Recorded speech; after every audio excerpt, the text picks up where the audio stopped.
Dad break out laughing. When we got to this village in Mexico in 1955, it was called Tlalpujahua, and it's up in the mountains of Michoacan, where you see these stories of the beautiful butterflies that always come every year.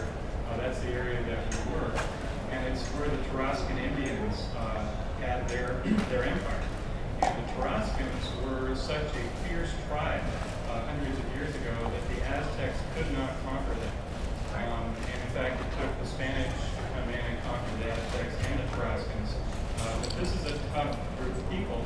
And when we moved there the first month, the kids were great. I was able to go out and play marbles with them. In fact, they had a name for me, Vago de la Calle, which is a tramp of the streets. That was me.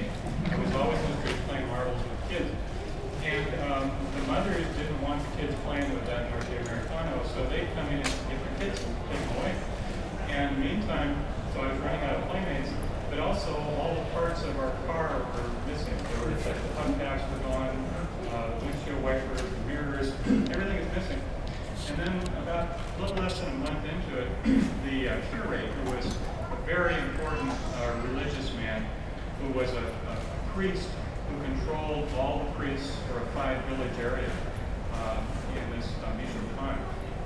He got an infection with a thorn, and Dr. Uriarty for the town was in Mexico City. Well, my dad was able to cure his infection because my dad knew something about everything. And so Dad then became the hero of the town, and suddenly the kids could play with me, and all the parts on our car came back. Unfortunately, we still didn't have very much money, and we drove back on bald tires. But I remember going along cliff roads, and I knew the tires were bald, and looking, there's huge drop-offs, and somehow, and my dad had one of those called the suicide knob on the wheel, so I mean, good thing he wasn't wearing long sleeve shirt, because that's what those things are, long we go. And I remember in 1960s and thereafter, we were in San Francisco. We moved a lot, and I moved 23 times out of high school. And there, my dad started to read chapters from Dune to my mother. And in particular, I remember the scene of Paul Atreides putting his hand in the egg box, and Mohiam being there with him, and tormenting him, but actually teaching him. And I can kind of relate to that because my dad was so strict. But my mother was very much part of a writing team with him. Beverly Herbert was a writer, and she had her own talents, and she was published, as my dad was early. And so I came to have a respect for their relationship and their love story. But my dad and I were really drifting apart. I was a teenager, and I was starting to get pretty rebellious. I had some real major battles, and I did not want anything to do with being a writer. I remember by the time I was in my early 20s, actually I was in my late teens, I was hitchhiking in Carmel, and I remember a couple of kids on a VW bug picked me up, and they were long beard and everything, and I just happened to say, my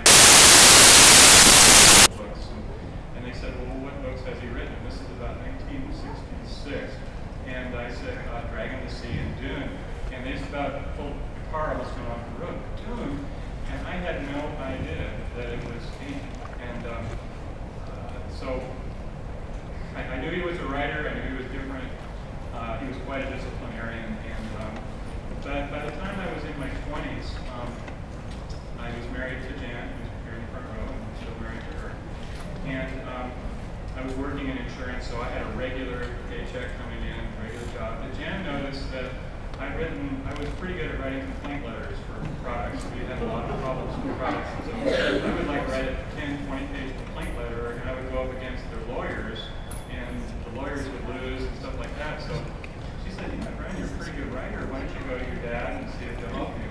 And I said, well, I'm just starting to get closer to him now, and I don't know if he would help me.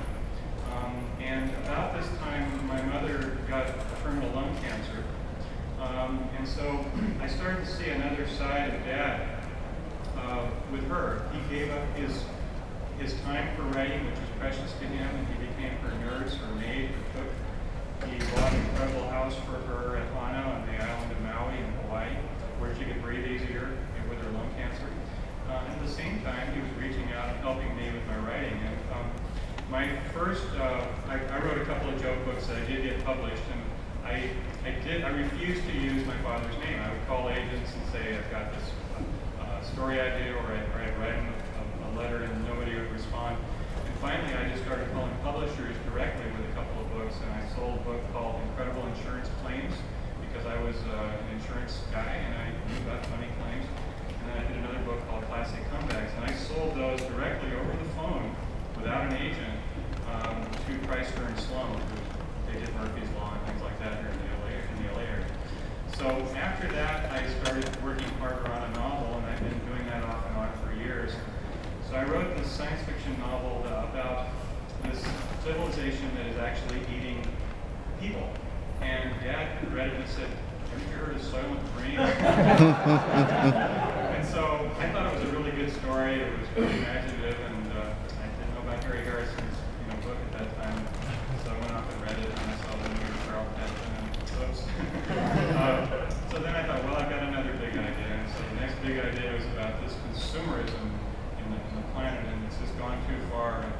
And I wasn't sure where I was going with it, and I wrote up this novel, and I sent it to my agent. My agent said, "Haven't you read Space Merchants by Frederick Cole and C.M. Hornbloom?" Oops. And so, but that particular concept, I took the idea, the basic idea of over-consumerism, and I just took the core of it, and I created a situation where we have so much material goods on this planet that we have no room for it. We have to catapult everything into deep space. All the garbage, everything is being catapulted out of here. And bodies, everything is being catapulted into deep space. Who cares where it's garbage anyway? And we're basically littering the cosmos. And so I also had a few ideas in there about choosing the sex of your children, and a lot of really things that were, I don't know if it was cutting edge at the time, but I have a lot of ideas in there that seemed repeated elsewhere. I don't know if I had the idea first or other people did, but the idea of a garbage comet came to me. I thought, well, what if all this stuff is coming back at Earth, and it's a garbage comet, and it's like avenging angels out there sending it all back? Well, that's an environmental message. And so that book actually got published, and I got a nice review from Publishers Weekly. And so then I was kind of on my way to becoming a writer, but not so fast, because I quit my insurance job, and it turned out that my books were selling less and less until about 1990, and then my license back and started selling insurance while I was writing again. And somehow just having that job and the pressure off, things were picking up again for me. And about in the early 1990s, I decided I wanted to write a biography of my dad. And I had kept a detailed journal of his life for about the last 12 years of his life. And in that, he talked a lot about our family history, such as the fact that we were descended from Henry VIII, but on the wrong side of the sheets, as he put it. He had, when he was a little boy, he'd gone up in this attic of his grandmother's near Tacoma, Washington. And he saw these letters that turned out to be Boston Post letters that were worth millions of dollars, as it turned out. And those letters said that we were related to Henry VIII by Moll Goldman, who was a singer, and she ran a public house. And so Dad said, well, Henry VIII probably also wrote Dune. He was a very talented musician in his own right. And then he came up with this wrong side of the sheets thing. And he said that his uncles, after his grandmother Mary died in the early 1950s, his uncles saw those letters and they thought, this is scandalous. We cannot have this. And they burned every one of them. So all I had was the stories my dad would tell. And so I thought, this is important. And so I wrote down everything I possibly could, not only that story, but others. And I wrote about 2,000 pages on our family history. And I ultimately